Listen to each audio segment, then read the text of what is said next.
So, Bobby Logan, here you are running for the district attorney here in Saratoga County. Why? So, Tom, first, thank you for having me on your program. I am running for district attorney of Saratoga County because we need to put prosecutions first and not partisan politics or national culture wars. I have logged thousands of hours as a prosecutor in courtrooms, actually trying cases, negotiating pleas. Being the best person at this job means that you have to have actual experience. I will be able to lead the district attorney's office on day one because I have the qualifications and experience. What about that experience can translate to this job? So there's a couple of things there. I worked in the Saratoga District Attorney's office. I know what works there and what doesn't because I was first a special victims prosecutor, and then I was promoted by a Republican district attorney to the bureau chief of the vehicular crimes unit. I'll go back to it. I don't think the office should be political. It should be an apolitical institution that enforces the law fairly and evenly, no matter who you are. And my experience over 12 years as an assistant district attorney here in Saratoga, also in the Bronx and Suffolk County, I can try cases, I know how to manage a caseload, but I also know how to mentor and essentially train other ADAs, because that's what I did when I was the bureau chief of vehicular crime. You need somebody who has that type of extensive prosecution experience to be aggressive at prosecuting crime, but also about making sure that the people who are in the office have the support they need to do their jobs. What do you think the office needs right now? So I think the office needs to be flexible and also compete with state agencies that are essentially taking trained assistant district attorneys after they have been trained up to do the job, and then they leave after 3, 4, 5 years to take better paying and in some ways, frankly, easier positions. Because being an assistant district attorney is not easy. You're on call 24 hours a day, 7 days a week to answer to homicides, sexual assaults, write search warrants at all manner of day or night, and they need that support. So we have to work on how we're going to better retain people. An example of that is maternity leave. The county doesn't have a maternity leave policy. So female ADAs, when they decide to have a child, have to use all their sick time up. And that just is not comparable to what the state has with a 12-week paternity-maternity leave policy. These are simple things that can be done that just have not been addressed at the countywide level. And that's important because when you start losing people who have that level of experience, then the prosecutions will suffer. That's just what the truth. And you're not the only, Saratoga County is not the only office dealing with this right now. We hear about this in a lot of places, right? At the end of the day, in terms of the staffing levels and what that competitiveness is. That does play into some of we've heard about criminal justice reform in 2019. Where do you stand? I mean, we can go over each one right now when it comes to, I know, let's start with the one that had the last tweak, and that was discovery. When those changes were made, where did you stand, and do you think they went far enough or went too far? So I think discovery reform as a concept, of course, was a good idea. No defendant should go into a trial or into a negotiated plea flying blind and not knowing the evidence against them. However, tying speedy trial time, CPL 3030, to discovery has created, a good example is today in the news, a Columbia County conviction for a child sex abuse case was overturned because the DA's office there failed to turn over some materials. I didn't get to read the full article, so I don't know what it was, but that means that victim is now no longer going to have justice. The case was overturned. I didn't read enough into it to see if they're able to retry the case or if it was just overturned and that it ends that basically ends that prosecution. Those types of consequences because of discovery reform are dangerous for public safety purposes, for holding perpetrators accountable, and essentially for victims at the end of the day. I understand the need, like I said in the beginning, that defendants need to have the information in order to accept a plea or go to trial. However, we need to balance that. My issue with discovery reform, bail reform, raise the age, and also legalization of marijuana, now cannabis, was that nobody consulted with public safety enforcement side of the equation. The DA's Association was not contacted to say, hey, how do you feel about this particular issue? Or deputy sheriff's associations or the state police. They were not contacted, consulted. These were rolled out, And now we're just seeing the aftermath of what these changes have wrought on our criminal justice system. And I will tie that into the experience. I have the experience of working cases as an assistant district attorney while these reforms went into place. So I have a firsthand knowledge of how to deal with them and also what is negative about them and what we could do about going to the legislature and lobbying them to make some changes. Now, they always are tweaking it, but the issue comes back to if you're still going to tie speedy trial to and trial readiness to discovery, if that's how it's going to be, judges then have the discretion to dismiss cases summarily, even if a single piece of paper was not turned over. And I think that, in my opinion, I don't think that was the intent of the law, but some judges read it that way. So you're getting wildly disparate interpretations from some New York City judges versus some judges in the upstate area. Yeah, and there were different, like you said, there was different stats there as to what those dismissals looked like. Raise the age is going to come up, from what I understand, here in January when it comes to potential tweaks. I know that the District Attorneys Association is making that a priority right now. Yes. I know that there's different proposals out there, even legislation that's been proposed, and to tweak it and change how the funding mechanism works to get away from the reimbursement model. But I also know there's language that some have called for to be changed. What changes do you think Raise the Age needs to have right now? So thankfully, Saratoga is not as affected by the youth violence that we see in Albany and Rensselaer County, but we do still have instances of youth violence in Congress Park. We've had it up in the Corinth and Hadley and Day area with kids on motorized bicycles, lighting things on fire. And overall, the issue with Raise the Age, from my perspective, is going to a judge and having to ask permission to bring that case into criminal court. Again, it's a timing issue, especially when these are significant cases. An arson case, homicide, rape, any of these kind of cases, there's a short window at which a DA can try to seek indictment or bring charges in a formal setting. Creating an additional layer of getting approval to essentially do that, it takes time. And that can be, speed is of the essence sometimes when you're trying to seek an indictment. So you see it right now, the way you interpret the language in the law is that it is up to the DA to decide, to appeal to the judge of whether or not the case should go to family court or be tried in court. Correct. Right. I think the wording in the current statute is the request has to be made to remove it from a family court part to criminal court, and the judge ultimately makes that decision. And removing the discretion from the district attorney's office to prosecute youth as adults was something that I believe was commendable in like the spirit of the law, but what it has also done is hamstrung the DAs when they're dealing with youth that are found with firearms. And they're being picked on purpose because they know that they're not going to get prosecuted at the adult level, and that's what gangs do. They're smart to pick younger people in the population to carry the weapons and to carry the drugs. And that's unfortunate. I think another thing that is missed is that there is on the books what's called youthful offender status. So that if somebody was prosecuted as an adult, even though they were technically under the age of 18, they could have applied after they were convicted to have their records sealed with a YO, youthful offender status. That still existed. So I think Raise the Age sort of ignored that was on the books, that even somebody who was convicted of like a significant felony charge could petition to the judge at the end of their sentencing and say, Judge, we would like to be heard as to youthful offender status. And that is still on the books, and it was something I think was sort of not really mentioned when they were making the Raise the Age arguments. So if you think about this in a way that obviously you can push for change, you can appeal to the legislature, the governor, what have you, but how do you make the office work with all this in mind? How do you work within the current framework to make sure that you're doing the job that you believe needs to be done? So I think one of the strengths I bring is that I have prior experience working at the state legislature as an aide.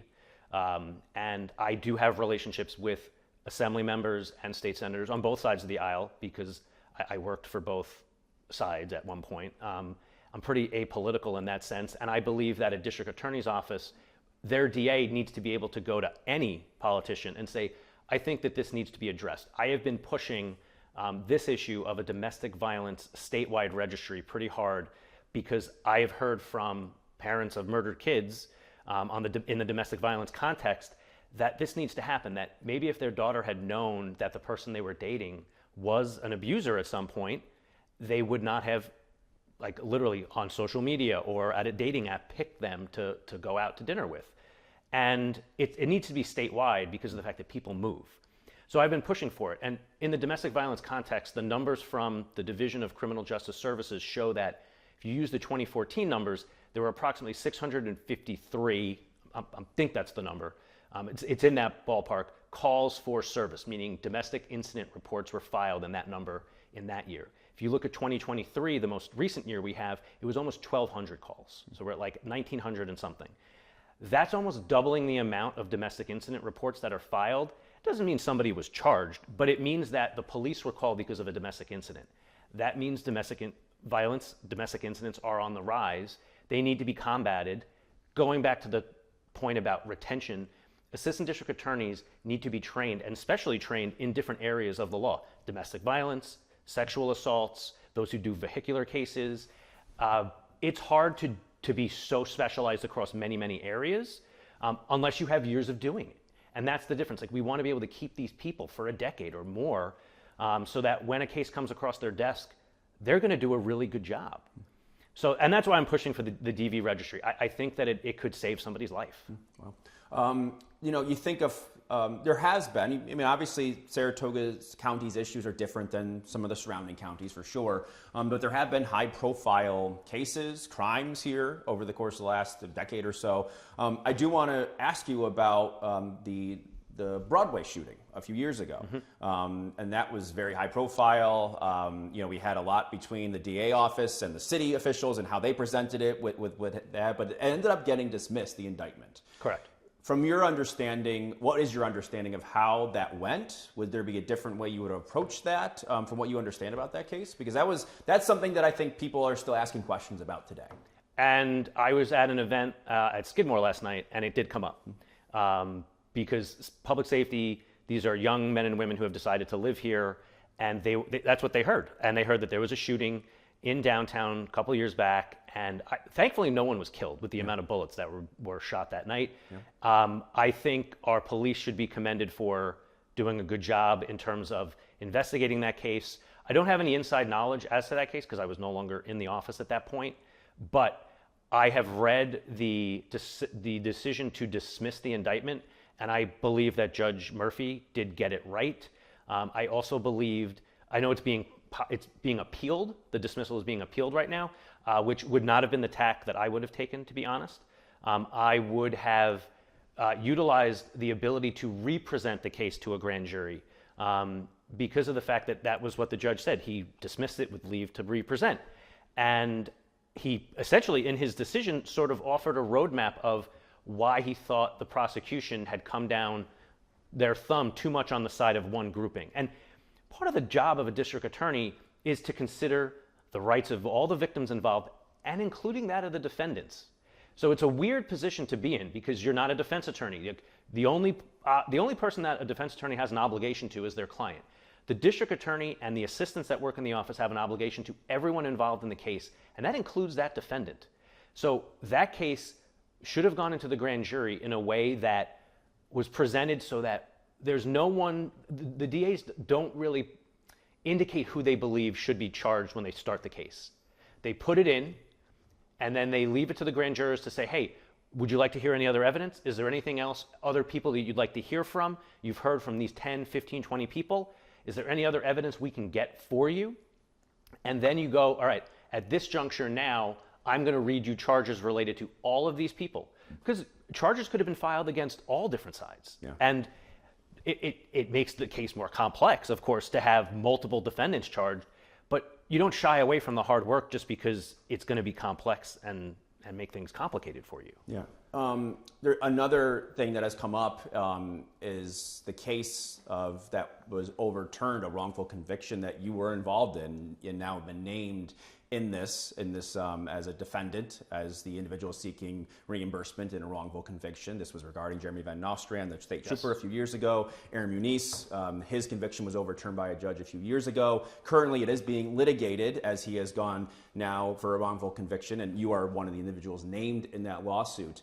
Can you explain the circumstances beyond that right now, or involving that at all? So I'll just say that I'm very proud of the work I did on that case.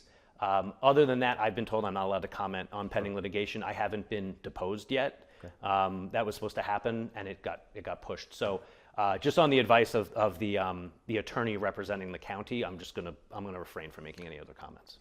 With that, I understand that. But moving forward, with that still being litigated, right, underway, and the process is going on in terms of discovery and all that right now, with your involvement there, what can you say to the voters in terms of trusting you moving forward, in terms of your involvement and how that all factors in? I think that in any kind of case that is complicated and has essentially a very significant or serious issue, such as criminally negligent homicide, which does present its own unique factors and analysis that has to happen. And I think the state police did a wonderful job essentially building that case. I was not involved in that case when it was presented to the grand jury. We were pulled in afterwards as special assistant district attorneys, DA Karen Hagan, and then myself, and then I did have another attorney that was working with me. But I don't think on a level of trustworthiness there should be any concern.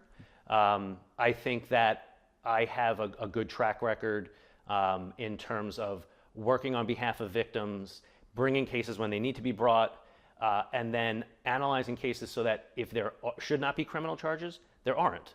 And that is my essential touchstone, is that a good prosecution and a good prosecutor brings charges when they're appropriate and also knows the time when the charges are not going to be beyond a reasonable doubt.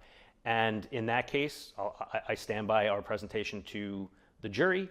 And other than that, I'll just go back to the inability to really comment on like a pending litigation matter. Sure. Another big issue facing the county right now is animal abuse. We had a summer where there were several cases of that. What is your role in litigating this and making sure that it doesn't happen again? Because I think a lot of people are concerned about that right now. We've heard obviously talks of the registry going through at the county level. What is your role in that? So the district attorney would prosecute any amount of any type of crime involving animal abuse. It usually is under either the agriculture and markets law. There is some penal law charges. Here in Saratoga, much like when I was in the Suffolk County DA's office, you do have a lot of horses, you have a lot of farms, so that can happen. You also have animals for companion animals. And I think it's three different things. You have people who abuse animals on purpose. There's people who use them in fighting and gaming, that kind of stuff. And then the third category, I say, are people who are aging in place that really neglect whatever animals they have. And I don't think there's an intentional piece there, but they can still be prosecuted for the neglect portion of it because there is a statute for the neglect. And when I was the Clifton Park assistant district attorney, and I worked there a lot, the officers, like the dog control officer or really animal control officers, did a fabulous job of bringing these cases, building them, and these are victims that can't really speak for themselves. That you're not bringing a horse in to testify. So you have to be able to build cases in a way that the evidence can speak to a jury so that they can understand how this occurred. So it's important that as soon as a case comes in, that you're gathering all of that evidence, as awful as it is. I mean, the smells in these places and just what they look like, and sometimes there's children involved. It's a dangerous situation. So in terms of animal abuse, I have personally prosecuted those cases, and my opponent has also sought for there to be an animal abuse registry. I've read the countywide registry. I don't understand how it's going to actually be implemented because the bill doesn't have any language about how it's going to happen. I would just point out that if you look at the last year or two in the New York State numbers, there's still less than 200 animals that have been abused. So it does get reported on a lot, and it is a terrible thing. But I would contrast it with the domestic violence numbers, where it's like those numbers sort of get glossed over. Like we don't focus on violence towards women or violence towards men in a relationship. And as important as animal abuse is, we want to also focus on making sure that we get justice for people as well.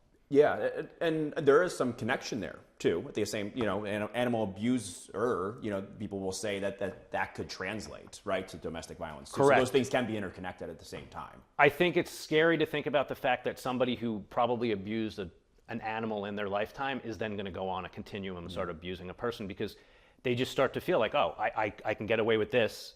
This animal is not going to fight back. And then the next thing is to go to a person. So it's a very sad reality that there's a small segment of our population that is essentially evil in that way. Yeah, it's interesting. Governor just signed a bill that would actually expand, I think it was the red flag law, to animal abuser, with that in mind, right? To take away the gun from an individual with domestic violence. I think that was an interesting signing when it came to expanding that statute. So to sum it up, as we approach Election Day here, why are you more qualified? Why do you believe that you are a better district attorney candidate than your opponent? I don't know my opponent that well. He sounds like a very nice person from mutual friends that we have. And the reason I really got into the race was because of the fact that there was an abrupt resignation retirement of DA Karen Hagan, who I had worked for, and I wasn't anticipating it.